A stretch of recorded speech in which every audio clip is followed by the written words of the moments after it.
India today और आज तक के इन्वेस्टिगेशन के बाद नए रेवलेशंस लगातार हो रहे हैं महादेव बुक स्कैम पर।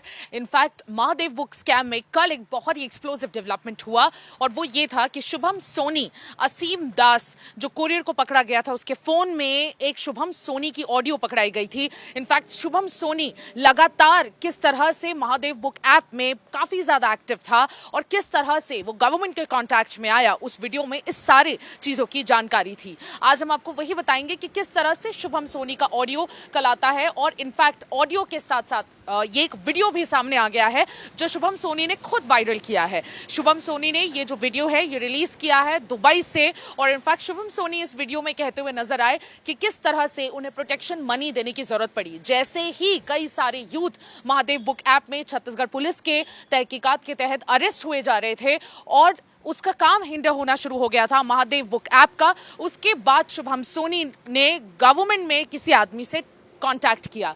गवर्नमेंट में किसी आदमी से कांटेक्ट कर लेने के बाद वो सीएम भूपेश बघेल के टच में आए और फिर सीएम भूपेश बघेल के टच में आने के बाद एक बहुत ही गहरा डिस्कशन चला कि किस तरह से अब नकेल जो कस रहे हैं छत्तीसगढ़ पुलिस सारे महादेव बुक ऐप के यूथ पर जो उसमें इलिसिट मनी कमा रहे थे उनको बाहर किया जाए ताकि शुभम सोनी का काम आराम से चल सके। वो आगे और भी रिवील करता है कि 508 करोड़ रुपए वो अभी तक गवर्नमेंट को दे चुका है। In fact chief minister Bhupesh Baghel और उनके बेटे बिट्टू को दे चुका है, ऐसे कहा गया शुभम सोनी द्वारा। और इनफैक्ट कहा कि 508 करोड़ देने के बावजूद मेरा जो काम है अभी भी अटका हुआ है, तो कहीं ना कहीं मैं पूरे सिस्टम में फंस गया हूं और इस पूरे सिस्टम में फंस जाने की वजह से अब मेरा काम अटक गया है। शुभम सोनी ने इतना ही नहीं कहा, शुभम सोनी ने यह भी कहा कि मैं हूं महादेव बुक ऐप का रियल प्रमोटर, सौरभ चंद्राकर, रवि उत्पल नहीं, मैं हूं। इनफैक्ट उसने डॉक्यूमेंट्स भी दिखाई कि किस तरह से शुभम सोनी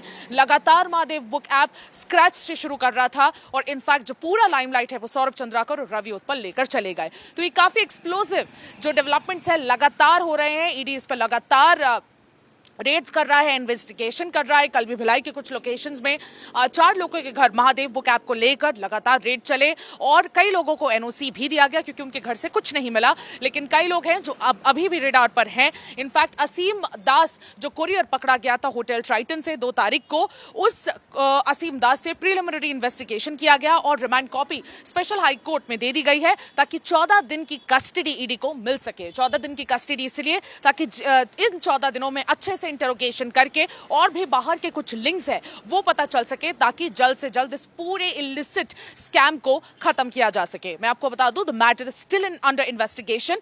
हम ये बिल्कुल क्लेम नहीं कर रहे हैं कि शुभम सोनी जो कह रहे हैं वो सच कह रहे हैं और इस पूरे इन्वेस्टिगेशन में जो चीजें बाहर आ रही हैं वो सच है। ईडी के इन्वेस्टिगेशन अभी भी अंडर स्क्रूटनी है। जब तक उनके इन्वेस्टिगेशन से और चीजें बाहर नहीं आती, सिर्फ उनका स्टेटमेंट ही रिलीज हुआ है। उनके स्टेटमेंट में बात साफ हुई है कि किस तरह से 5 करोड़ रुपए पाए गए थे कुरियर असीम दास के पास और वो असीम दास, उसको इस काम के लिए भेजा गया था कि वो ये 5 करोड़ छत्तीसगढ़ गवर्नमेंट के पास लेके जाए ताकि इलेक्शन पर्पस के लिए हेल्प हो सके।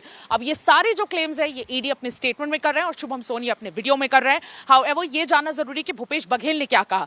भूपेश बघेल ने एक long tweet x social media platform पर किया है और कहा कि ऐसे उठकर कोई भी कल को आ जाता है और इतने बड़े बड़े क्लेम्स करता है तो ये कितना ऑथेंटिसिटी है उस वीडियो में ये पता कर लेना चाहिए इन्वेस्टिगेटिंग एजेंसी को। और इसलिए भूपेश बघेल ने यह भी कहा कि जब सेंटर को जब इतना ज्यादा अवेयरनेस थी, ईडी जब 9 महीने से इस चीज को लेकर इन्वेस्टिगेशन कर रहा था, जब सेंट्रल गवर्नमेंट के पास ये खबर थी कि महादेव बुक ऐप में इलिसिट मनी कमाया जा रहा है, पूरे यूथ कहीं ना कहीं एक डार्क फ्यूचर की तरफ जा रहे हैं, तो सेंटर ने अभी तक क्यों नहीं अरेस्ट किया कंसर्न लोगों को, अभी तक क्यों नहीं बैन किया इस महादेव बुक ऐप को या बाकी ऑनलाइन बेटिंग गेम्स को। मैं आपको बता दूं, महादेव बुक के तरह ऐसे कई सारे एंटिटीज है जो महादेव बुक के अंडर काम करते हैं। इनफैक्ट ऐसे online betting as such illegal हमारे देश में अभी भी नहीं है और इसीलिए ये अभी तक बैन नहीं हुआ था। इनफैक्ट पिछले 4 सालों से लगातार ये चल रहा था। अब जो खींचातानी हो रही है, बीजेपी को एक बहुत बड़ा मौका मिल गया है रूलिंग कांग्रेस को अटैक करने का,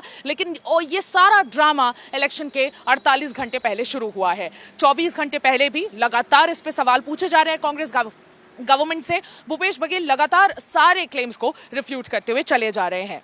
मैं सुमी राजप्पन, वीडियो जर्नलिस्ट राघवेंद्र पांडे के साथ, चुनाव आज तक छत्तीसगढ़।